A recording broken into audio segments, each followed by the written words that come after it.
The spaceport on the edge of the galaxy was cold, colder than most humans could handle. Thick glass panels showed a view of stars blinking in the dark sky, but inside, the air felt lifeless. Ships came and went, announcements echoed overhead, and travelers rushed to their destinations. No one noticed the little boy sitting alone near Gate 47. He wasn't human. His skin was a deep shade of violet, and his small body shook from the cold. His eyes, large and silver, were filled with fear and hunger. He didn't cry out loud, he just sat there holding his arms around himself, trying to stay warm. Lena saw him while walking to her gate. She was a young human cadet, no more than 17, wearing a gray jacket and carrying a heavy bag on her back. Her transport to the moon station was already boarding. But something made her stop. Maybe it was the way the boy looked at nothing. Maybe it was the way everyone else ignored him. She paused, looked around, and then slowly walked toward him. The boy didn't react. His body was still shaking. Lena bent down and opened her bag. She took out her only thermal blanket, standard issue for cadets. Without saying a word, she gently wrapped it around him. He looked up at her with wide, scared eyes. "It's okay," Lena said softly. "You'll be warm now." Still no response. Just a small, weak nod. Lena reached into her bag again and took out a protein bar. She placed it in his hand and smiled. Then she stood up and turned to leave. She had done what she could. But as she walked away, something happened. The boy's mother stepped out from behind a pillar. She had been watching the whole time, hidden from view, her face half covered with a scarf. She was tall, graceful, and wore the elegant black robes of the Rilari people, an ancient and powerful race known for their deep distrust of humans. Her eyes met Lena's. For a moment, neither said anything. Then the woman gave a slow, respectful nod, not of gratitude but of recognition. Lena returned the nod awkwardly and kept walking. She didn't know who the woman was. She didn't know the boy's name. She didn't even ask. All she knew was that someone needed help. Minutes later, inside a private lounge reserved for Galactic dignitaries, the Rilari woman sat with her son wrapped in Lena's blanket. She whispered something in the ancient Rilari tongue to a shadowy figure beside her. She did what no ambassador ever could, the woman said. She gave without asking. She helped without knowing. She is dangerous. The figure beside her, a Rilari intelligence officer, nodded. "What shall we do?" "Observe her," the woman replied. "Learn her name, and tell the council. The humans have changed." Back at Gate 12, Lena boarded her transport. She sat by the window, unaware that her simple act had already started a wave. She wasn't a hero. She wasn't trying to prove anything. She was just raised to care about others. As the ship pulled away from the port, a small transmission quietly left the spaceport's communication array. It was encrypted and marked urgent.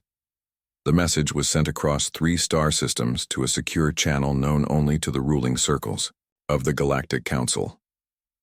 First confirmed human emotional strike, no strategy, no weapons, only kindness. Potential threat level, unknown. Somewhere deep in a warship orbiting the red moon of Telvas Prime, a Rilari general read the report. He narrowed his eyes and set the datapad down. "They're not attacking," he muttered. "They're changing the battlefield." In her seat, Lena closed her eyes and smiled, thinking only about the boy and hoping he was warm. She had no idea that by morning, her name would be whispered in the halls of alien power. She had no idea the galaxy had just noticed her, and it was afraid. A message traveled through the stars at light speed. From the spaceport near the edge of the galaxy, it moved silently across systems, past trade zones and patrol borders, until it reached a private communication hub orbiting the capital planet of the Rilari Empire. Inside a dark room lit only by blue screens, a tall officer read the message. His skin turned a pale shade of green. He stared at the words again. Human cadet gave warmth to the royal child. No request, no hesitation, Threat level, emotional. The general rubbed his temples. Kindness? He said out loud, confused and annoyed. That's what they're afraid of now? But it wasn't just one report. Other messages started arriving. Stories of humans giving food to enemy prisoners, medical help to injured raiders, and shelter to those who had attacked their colonies. And it wasn't organized. It wasn't from the military. It came from normal people. Farmers, nurses, children. The reports were reviewed by high-ranking officials and military advisors. Some laughed at first. Others were not amused. One old Relari admiral slammed his hand on the council table during a briefing and said, "They are not weak. They are winning," without firing a single shot. Meanwhile, Lena had no idea she was being watched. She arrived at the moon station and began her cadet training quietly. She was an average student, kind, polite, sometimes a little too soft. Her trainers noticed she didn't speak much during combat lessons, but they also noticed something else: people liked her. Even those from other species who didn't trust humans would sit next to her during meals or ask for her help during drills. One evening, during mealtime, Lena saw a fellow cadet drop his tray.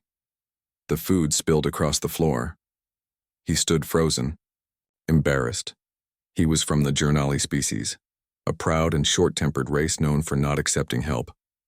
But Lena didn't care. She smiled and knelt to help him pick up his food.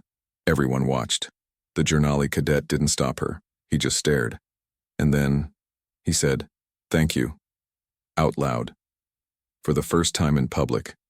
That moment was recorded by a silent watcher sitting in the corner, an undercover agent. He sent another report to the Galactic network. Second incident. Human spreading influence through simple acts, effects noticeable. Target is not trained in manipulation. This is natural. Back at the Relari High Council, panic began to rise. The problem wasn't just Lena. It was spreading. Aliens who were enemies of each other were now working together in areas where human aid workers had passed through. Peaceful protests were growing. Small communities were rejecting weapons. In one system, 2 rival tribes called a truce after receiving food from a single human cargo ship that refused to pick a side. "They're softening us," a council member said. "No," another replied. "They're disarming us from the inside." The word kindness was now being used in military meetings. Generals started requesting emotional threat assessments.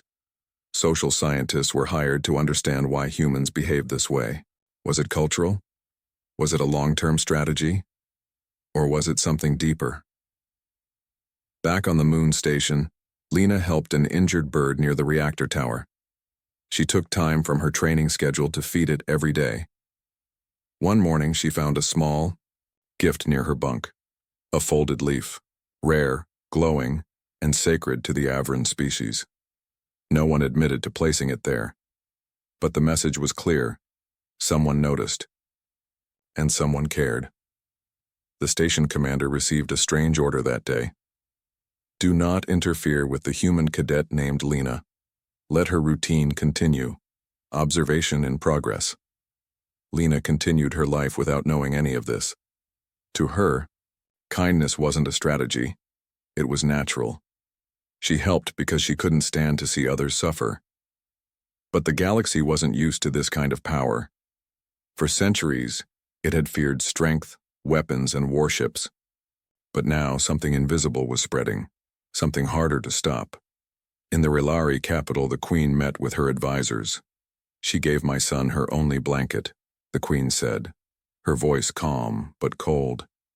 "He has never forgotten that moment. He calls her the warm one." "She's dangerous," said her advisor. "No," the Queen replied. "She's different. And that's why we must act carefully. Fear can no longer protect us. Not from this." Outside the moon station, stars blinked as usual. But something in the galaxy had shifted.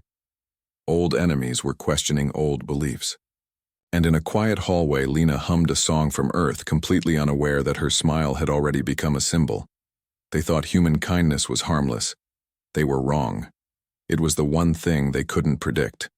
And soon, they wouldn't be able to stop it. Across the cold rings of planet Varela, a strange sight had frozen traffic in the skies. A war drone, once feared for its brutal destruction in the last border war, now floated lifelessly above the southern dome city. Not because it was shot down, but because a group of children had painted it. Bright colors, smiling stars, flowers, and handprints. The strange part? The drone didn't fire back. It didn't call for backup. Its AI brain had frozen, confused by the behavior. These weren't enemy soldiers, they weren't threats. They were laughing, playing. One girl had even hugged the leg of the machine. She was human. The moment was caught by a local worker and sent to the planetary news net. Within hours, it went viral across 3 sectors. The video was short, but powerful. The girl who hugged death. That's what they called her. The Rilari High Council reviewed the footage in silence. It didn't attack, said one officer. It didn't know how to respond. This is worse than war, another whispered. They're breaking our machines with love? The room fell into cold silence. It wasn't just about the drone. It was about a pattern, and in the center of that pattern was still one name, Lena. She was still in training at the moon station, unaware that her file now had a code stamp, Level Orange, Emotion-Based Disruption Risk. On her 4th week, she was invited to a rare training event. It wasn't on the normal schedule. It wasn't announced publicly. Only 6 cadets were selected. She thought it was an honor. It was a test. They were taken to a controlled environment, an abandoned outpost with a damaged shelter. Their mission: survive for 48 hours without communication. No help, no rescue. Food and water were hidden in different zones. The idea was to test decision-making, teamwork, and endurance. But something strange happened. When one cadet from the insectoid Yulk tribe twisted a leg during a fall, the others hesitated. He was big, heavy, hard to move. Time was short. Food was limited. Some quietly suggested leaving him behind and splitting the supplies. But not Lena. She tore her own jacket to bind his leg. She made a stretcher from broken metal poles. She carried water for him while others complained about wasting energy. And then, she gave up her food on the 2nd day so the injured cadet wouldn't go hungry. Hidden cameras recorded everything. Back, in the control room, military observers took notes. She lowered her own survival chances for a teammate from a rival species, one officer said. She didn't even hesitate, said another. At the end of the test, when the group was finally picked up, Lena collapsed from exhaustion. The Yulk cadet, whose people once raided human colonies, cried openly as he watched her being carried away. She is not just kind, said the commander watching. She's loyal, even to strangers, even to enemies. And that, another officer muttered, makes her very dangerous. They thought kindness made humans soft. But this girl showed something worse, strength and sacrifice. And it was catching on. Over the next few weeks, Lena's name began spreading, not in news headlines but in secret conversations, among rebels, among broken soldiers, among lonely commanders stuck in old wars. There were whispers. Find the girl who gave the blanket, the one who feeds the injured even if they attacked her. She's not a soldier, she's a reminder. On a forgotten mining moon, an old war captain placed down his rifle after watching Lena's training video. We can't win against that, he said softly. Because that's not a weapon. It's something we lost long ago. Back at the moon station, Lena was recovering in the medbay. She smiled when her teammates visited. Even the Yulk cadet, now walking with a support brace, brought her a glowing fruit from his planet, a gesture of deep respect. You didn't have to save me, he told her. I know, Lena said, but I wanted to. Outside, a cloaked agent watched from the shadows. He tapped his comm. She's more than we expected, he said. Her kindness? It's rewriting loyalty. Orders? Came the voice on the other end. Keep watching, the agent replied. And warn the council. The galaxy is listening. They thought human kindness was harmless. But now, one girl was changing the rules, without knowing, without planning. Not with fire or force, but with compassion. And compassion was spreading faster than fear. The galaxy had faced human weapons before, but nothing prepared them for a human heart like Lena's. And this was only the beginning. A fire had broken out on Supply Station 9, one of the oldest trade hubs floating between human and alien territories. The flames spread fast, triggered by a malfunction in an alien cargo vessel's energy core. Most ships nearby turned away, afraid the explosion would reach them too. But not Lena. She had been on a training flight near the station with her team. When the distress signal came through, the command center hesitated. They were told not to interfere. This wasn't their mission.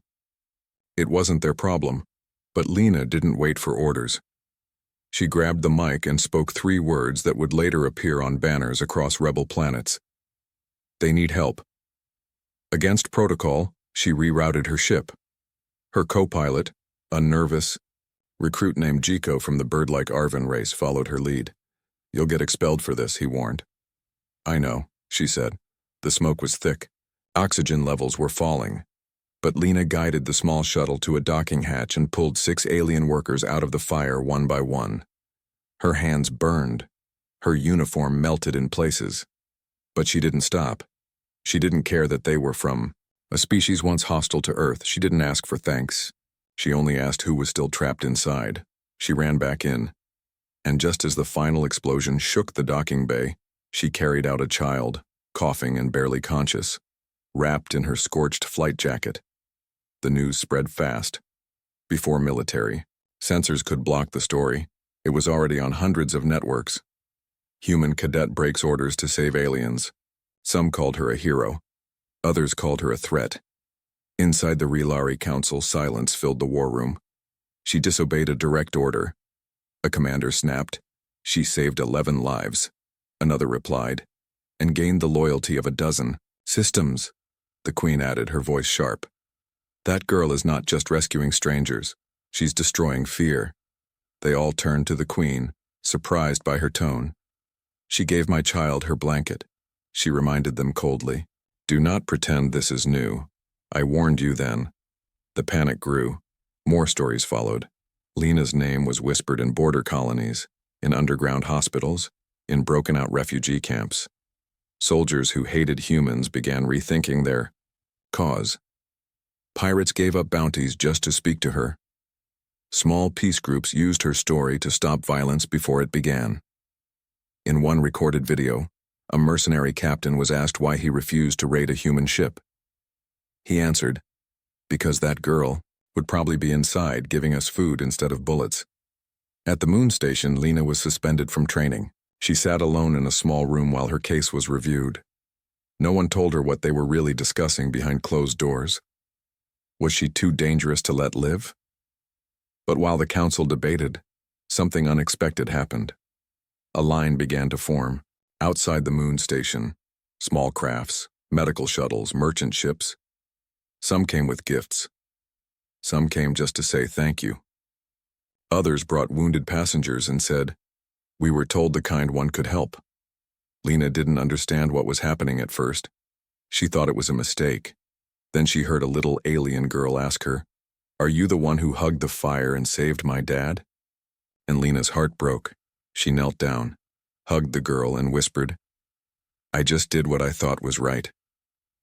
Inside the station, the commanders panicked. We tried to contain her, one muttered. We waited too long, another admitted. She's no longer just a person, she's a symbol. She's a spark, said the senior advisor, and sparks start fires. And that fire was already burning.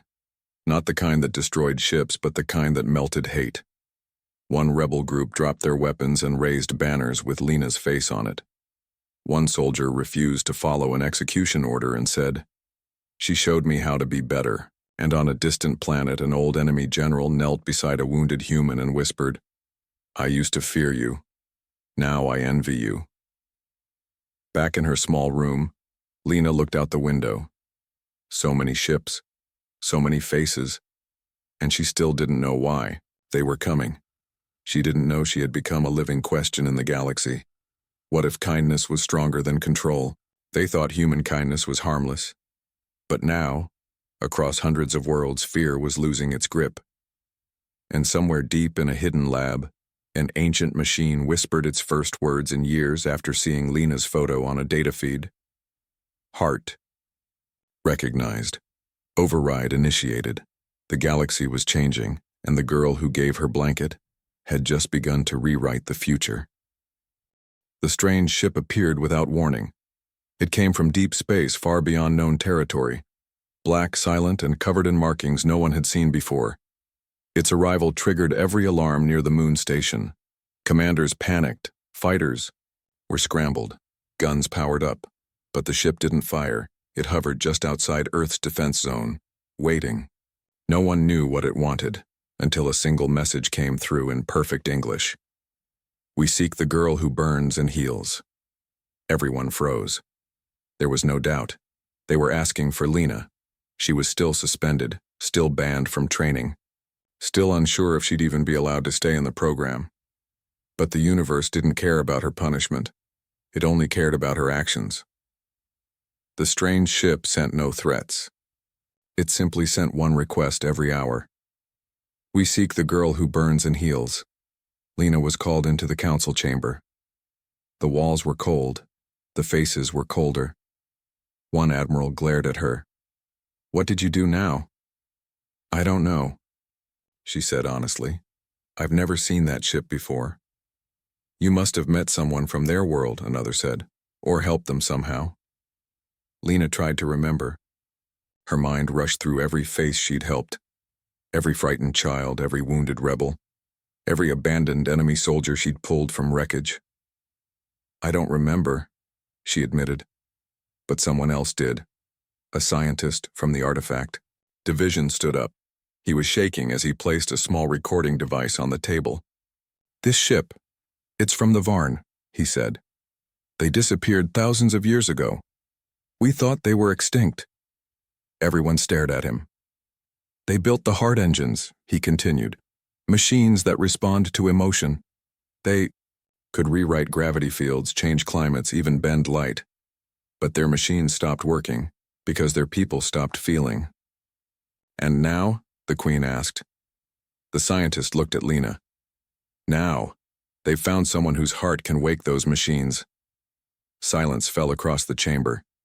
In a hidden corner of the galaxy, a legend said that one day someone would arrive, someone not ruled by power or fear, someone whose smallest kindness would break ancient locks, someone whose soul still believed in hope. Lena had no idea she was that person. She was just trying to do the right thing. Now, thousands of lives later, a forgotten race had come out of hiding, just to meet her. The council argued. Some wanted to send her, others wanted to hide her. A few even whispered about eliminating her before things got worse. But none of it mattered, because the Varn ship had already started moving again. This time toward Earth. One more message came through. "If she is harmed, we will grieve the galaxy. Not destroy, not attack, not burn, grieve." That word hit harder than any threat. Because the Varn didn't lie. They didn't bluff. And they didn't give second chances. In the middle of the night, Lena sat on her bunk, staring out at the stars. Jekko entered quietly. He looked nervous, wings twitching. "They want you to go with them," he said. Lena turned. "And you?" "I want you to come back." She smiled. "I can't promise that." He walked closer and put something in her hand, a piece of her old flight jacket, the one burned during the rescue. She held it tight. "What if I can't do what they think I can?" she asked. Jekko gave a small, sad laugh. "Lena, you already did. That's why they're here." The next day she boarded the strange ship. No weapons, no guards, just her. The hatch opened silently. The corridor was filled with soft light. She stepped in, and the door closed. Everyone watched from space. The ship didn't move. Not at first. Then, a strange energy wave spread out, like a ripple, passing over the moon station, through asteroid belts across satellites and planets. No system was harmed, but every machine built with artificial emotion or logic froze for exactly 6 seconds, and then restarted, cleaner, faster, and without violence protocols. Lena had done nothing, but her presence had triggered the first healing of ancient code in centuries. Inside the ship, she didn't see a crew. Just one glowing sphere floating in a vast chamber. A soft voice spoke, not in her ears, but in her mind. You gave without wanting. You saved without judging. You are the seed. The balance returns. Lena didn't understand most of it, but she understood this. She was no longer just part of humanity's story. She was now a chapter in the galaxy's rebirth. And somewhere across a distant battlefield where war had nearly begun, enemies stood down because they heard the ripple. They didn't know her name, but they knew. The girl who burns and heals was real, and the galaxy was no longer the same. Lena didn't know how long she had been on the Varn ship. There was no time there, no ticking clocks, no rising suns, just glowing halls, warm air, and a silence so deep it felt alive.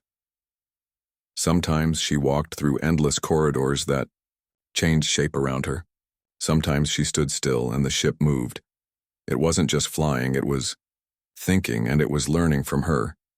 She didn't see any crew, but she felt them. Whispers in her thoughts. Images that came without warning. Ancient stars.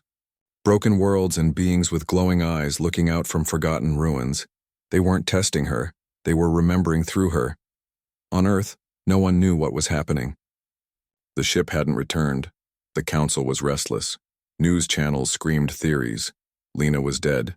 Lena had betrayed humanity. Lena had become a god. Only Jekko believed she was still herself. She doesn't want power, he told them. She wants peace. But the universe didn't understand peace. Not yet. On the far side of the galaxy, things were falling apart. The Grovak dynasty, longtime enemies of Earth, declared a sudden holy war, not against humans, but against emotion itself. Feelings are dangerous, their leader shouted. They corrupt logic. They destroy order. And this girl, this human, must be erased.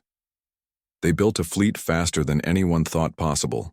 Tens of thousands of ships powered by cold reason, set on one mission, find the girl, and end her, back. On the Varn ship, Lena woke in a strange new chamber. It looked like a garden. But the plants weren't made of leaves. They were made of memory. When she touched one, it pulsed. She saw a vision. A child giving water to a dying animal on a desert planet. A single act of kindness. Nothing big, but the memory had been stored for thousands of years. Why are you showing me this? Lena whispered. The soft voice returned. Because the galaxy is shaped by small things. She sat quietly, surrounded by memory plants, each holding moments of care, love, sacrifice. Tiny things forgotten by history. But the ship had saved them. They mattered. Suddenly the garden darkened. A cold pulse shook the walls. The ship shivered, like it had been struck. Not physically, but emotionally. Outside, space twisted. The Grovak fleet had arrived. No warning. No message.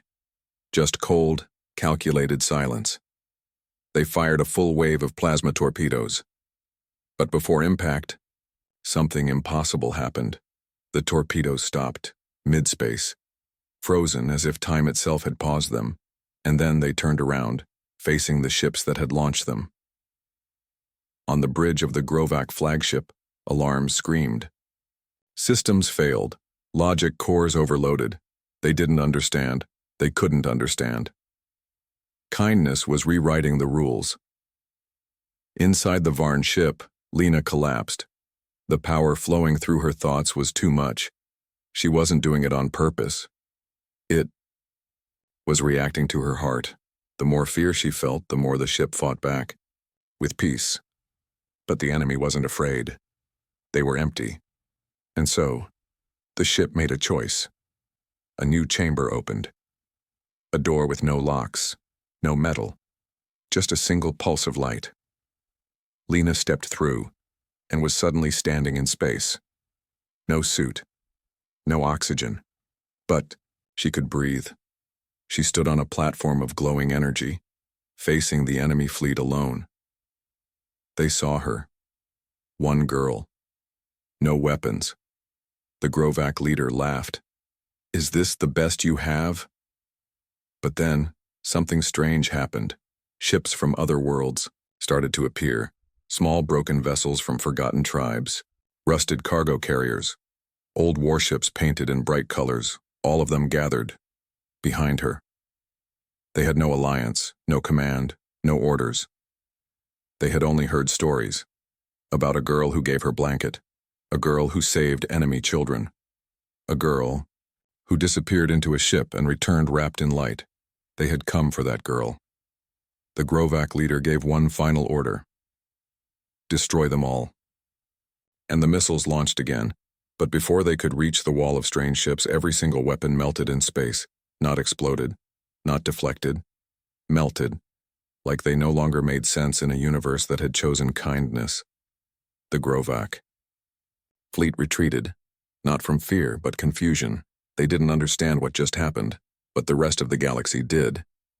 New force had been born, not through power, but through compassion. Lena fell to her knees, floating in light. The platform caught her. The Varn ship surrounded her once more, and this time it spoke in unison. The voice of an entire race awakened. You are not our weapon. You are our reminder. Life must feel, or it forgets what it means to exist. The message traveled faster than light, and across 100 worlds, machines began to dream again. Because one girl still believed feelings could change the stars. And now, the stars believed it too. The galaxy held its breath. Lena floated in the heart of the Varn ship, glowing like a star born anew. The soft voice, now many voices, filled her mind with ancient wisdom and hope. She was no longer just a human girl. She was a symbol, a beacon, for all life that felt and cared. Back on Earth, the news broke like wildfire. The Grovac fleet had vanished. Weapons had melted. The impossible had happened. People whispered, human kindness saved the galaxy. But Lena felt no victory. She thought of the children she had saved, the enemies she had helped, and the lives that depended on her now. The weight of the galaxy pressed on her shoulders. Suddenly, the ship's glow shifted. A figure appeared, tall, shining with light that seemed alive. It was the last Varn, the ancient protector of their people's memory. We owe you more than words, it said. You awakened our soul. Lena asked, why me? Why humans? The Varn smiled. Because you still believe in small kindness, even when the universe told you to stop. A message came from Earth's council. They wanted Lena back. They wanted to study her, use her power. The Varn shook their heads. She must decide. The galaxy is not just theirs. It belongs to all who feel. Lena looked at the stars. The battles were not over. But now there was a chance to change the galaxy, one small act at a time. With a deep breath, she made her choice. She would not be a weapon. She would be a healer. She would teach the galaxy that kindness was not weakness. It was the greatest strength. As the Varn ship turned to leave, Lena sent a final message to Earth. Do not fear what you do not understand. Our future is not built on fear or power, but on the hearts that refuse to give up. And far beyond the reaches of known space, a quiet revolution began. The galaxy started to heal, because one girl's kindness had lit a fire no enemy could put out, and humanity was never the same again.